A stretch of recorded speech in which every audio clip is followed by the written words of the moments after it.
když mě to donalo, nezlomilo mě to. Jen mi to vzalo iluze, co už dosloužily.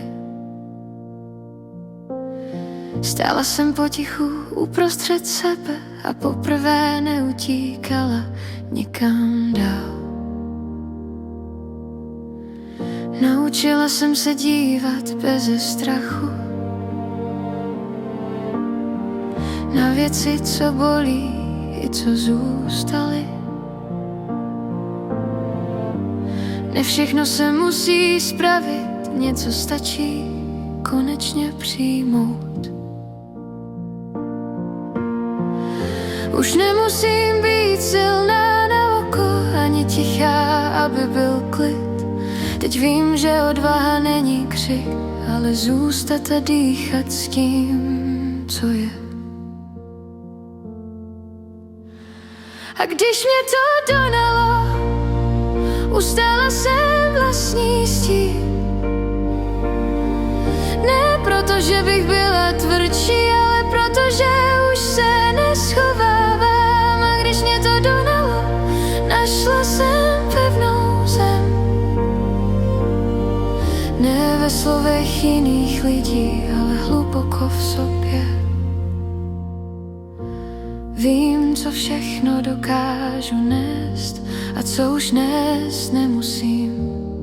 Ne každá bolest je lekce, některé jsou jen stopka na cestě dál. Dnes si vybírám, čemu věřím a komu otevřu dveře.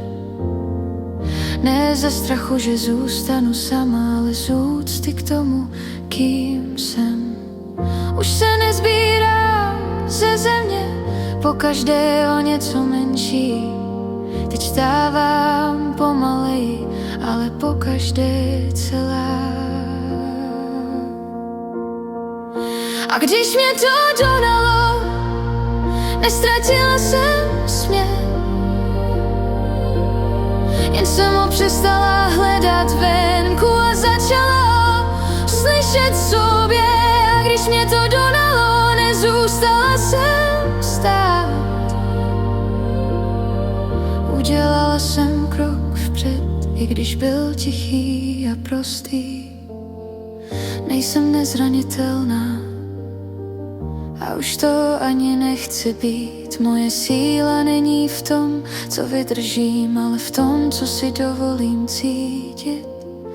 A jestli znovu přijde noc, vím, že projde,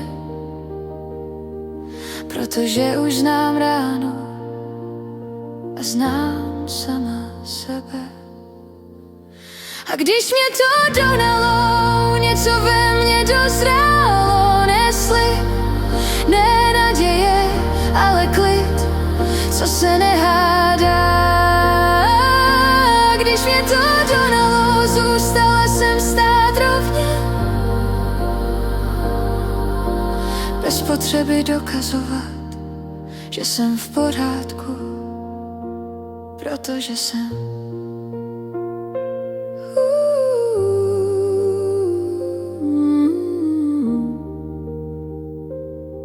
A to stačí.